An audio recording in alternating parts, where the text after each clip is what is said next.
Hallo Freunde, hey, willkommen hier bei uns zu Hause. Wir sind hier zu Hause in unserem Wohnzimmer, wie bestimmt also sehr viele von euch jeden Tag.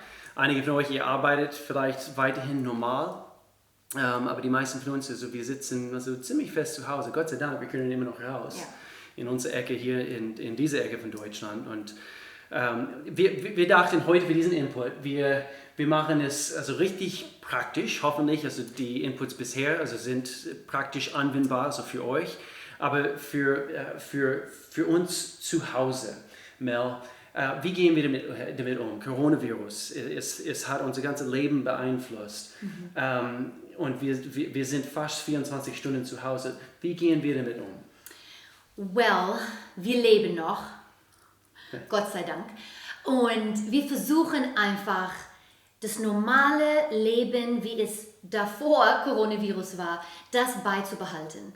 Und so, wir stehen die gleiche Uhrzeit auf, die Kinder stehen gleich Uhrzeit auf, ein bisschen später wie normal, sondern auch ein bisschen Spaß haben. Ja, ein bisschen. Aber Schule, die haben jeden Tag Schule hier zu Hause. Wir haben Mittagsessen gleichzeitig, Abendessen normal und versuchen einfach das normale Struktur zu behalten. Und ich finde, das ist wichtig, besonders für die Kinder, dass es einen normalen Ablauf gibt.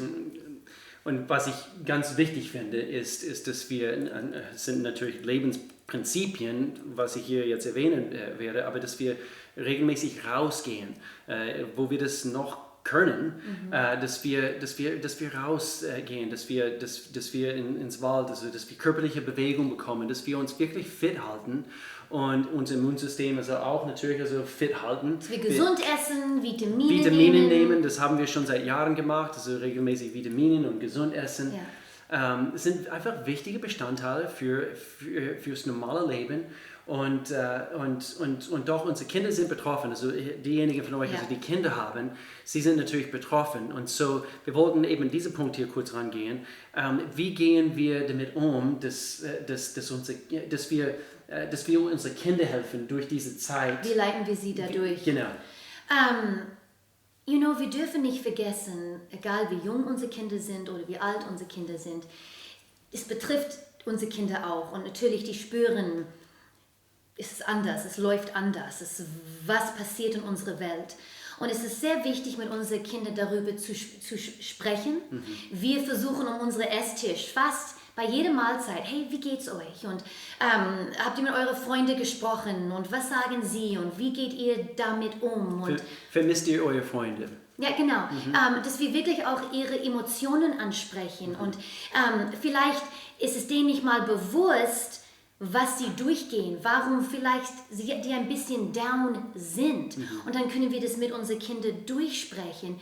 Hey, vielleicht fühlst du dich ein bisschen down, weil du einsam bist. Du darfst nicht mit deinen Freunden abhängen. Und sogar mit unserem Sohn in Amerika, der 20 Jahre alt ist. Und wir reden auch mit ihm. Luke, wie geht es dir? Wie gehst du mit dieser ganzen Sache um? Bist du okay? Und einfach viel darüber sprechen. Kommunikation ist vor allem, wenn wir aufeinander sitzen, in unserer Wohnung, in unsere Häuser. Ich denke, die offene Kommunikation ist sowas von wichtig und dass wir richtig beieinander tasten und versuchen, eben die Informationen, also die Gefühle, was spürst du, was fühlst du, dass wir es richtig also auseinander rausziehen. Und was auch extrem wichtig ist die Atmosphäre zu Hause. Was ist die Atmosphäre bei dir zu Hause? Und wir müssen noch mehr wie je zuvor, wir sollen immer daran arbeiten, aber jetzt mehr wie je zuvor, dass es wirklich Freude zu Hause gibt, dass da keine Angst herrscht, dass da Frieden herrscht, viel Spaß. Also nicht fake zu sein, also nicht künstlich irgendwelche Atmosphäre zu schaffen zu Hause, dass die Kinder irgendwie nicht ängstlich sind oder so, aber wirklich eine Freude, was fest in uns oder fest aus unserem Herzen das so hochsprudelt und das kommt nur dadurch, dass wir Zeit mit Gott verbringen und so, wenn du noch nie so richtig eine fest etablierte Zeit also mit Gott verbracht hast, also jetzt wäre eine perfekte Zeit, wo wir viel mehr zu Hause sind, eben das zu etablieren, also das wirklich also fest in deinen Tagesrhythmus also reinzubekommen. was in diese gleiche Spur geht, ist die Freude zu Hause. Wie behalten wir diese Freude zu Hause, damit es wirklich echt ist und das wahre Freude und das ist, wie du gesagt hast, Zeit im Wort zu verbringen und einfach ein paar Dinge, die wir auch zu Hause machen können, ob du Kinder hast oder nicht. Mach Musik an und tanz. Seriously. Wir tanzen so viel zu Hause. Ja. Einfach tanzen. Ob es Lobpreismusik ist oder ob es einfach irgendwelche Musik. Ja, wir haben gestern Abend The Greatest Showman, diese Soundtrack, also haben wir natürlich auf Spotify gemacht, also Amazon, Alexa. Und der Hund hat sogar mitgetanzt. Ja. Und es sind einfach eben Momente, die wir zu Hause schaffen können, wo es also ab und zu einfach richtig abgehen darf und dass wir wirklich Freude miteinander haben. Wir spielen Spiele, wir machen ganz viele Spiele. Ja. Unser Lieblingsspiel ist Dutch Bullets. Es heißt auf Deutsch... Ligretto heißt es, glaube ich. Genau, und weißt du, das ist ein Spiel, wo du all deine Aggression rauslassen kannst und du schlägst die Karten auf den Tisch und es hilft mit den Aggressionen. Nein, aber es soll helfen. Und sie gewinnt immer, weil sie so schnell ist. Ja, und das ärgert mich immer. Unsere Tochter. Genau. Aber weißt du, zusammen diese Dinge zu machen, schau, dass diese Zeit auch besonders ist. Weißt du, dass man mehr Zeit zusammen hat, nutze es aus. Ich sage immer, lass uns diese Zeit ausnutzen für unsere Familie. Weil sonst haben wir nicht so viel Zeit zusammen. Und so lass uns das Beste daraus machen. Schaut euch eine Predigt zusammen an. Yes. Was? Aus Familie? Ja, aus Familie. Natürlich, wir haben unsere Sonntagsgottesdienste jeden Sonntag. Bitte schaltet live dazu um 10 Uhr. Das ist auch ein Teil von unserem normalen wöchentlichen Rhythmus, was wir beibehalten möchten. Und deswegen ermutige ich mit jedem, mit dem ich spreche aus der Gemeinde, versuche so gut wie das geht, das auch live, eben dass du live daran teilnimmst. Und das ist sehr, sehr wichtig, eben eine Predigt zusammen anzuhören, Lobpreislieder zusammen zu singen. Deswegen ist es wichtig, dass wir das beibehalten konnten mit unserem Live-Stream von unseren Gottesdiensten, dass wir gute Lobpreise so anbieten, dass wir diese Lieder und nicht nur sonntags, also wir können das also auch mittwochs und donnerstags, also von mir aus, also eben abspielen und zusammen singen.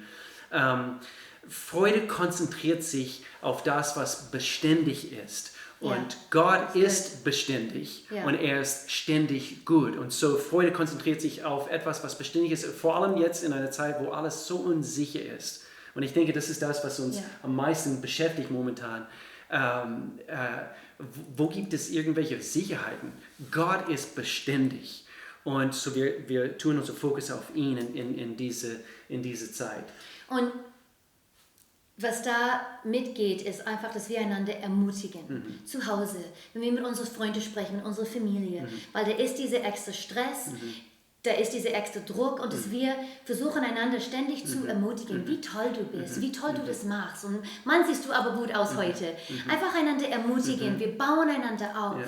Und das hilft mit diesem ganzen Stress, was in unserer Welt jetzt herrscht. Einander zu Hause zu dienen, das habe ich, glaube ich, einen anderen Input gebracht. Also eben, wenn du ans Kühlschrank gehst, also du stellst deiner Ehefrau die Frage, hey, kann ich dir irgendwas bringen? Dass wir wirklich einander gegenseitig dienen. Gell? Das ist wirklich, es sind wirklich praktische Dinge. Es hilft mit die Atmosphäre zu Hause. Genau. Und somit bewahren wir diese Atmosphäre der Liebe, der Freude zu Hause. Frieden herrscht umso mehr und sogar der Hund ist glücklich zu Hause. Okay? So, wir hoffen, es hat euch ein bisschen geholfen. Wir haben ein bisschen aus unserem Herzen gesprochen. Ja. Gott ist treu. Ja. Meine Lieben, das möchte ich einfach ganz kurz betonen. Gott ist treu und er schaut dazu, dass wir das bekommen von ihm, was wir brauchen. Er ist nicht überrascht von diesen Umständen. Ja.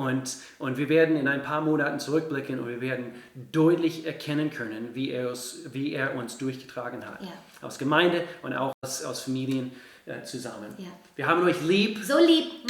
Mach's gut. Tschüss.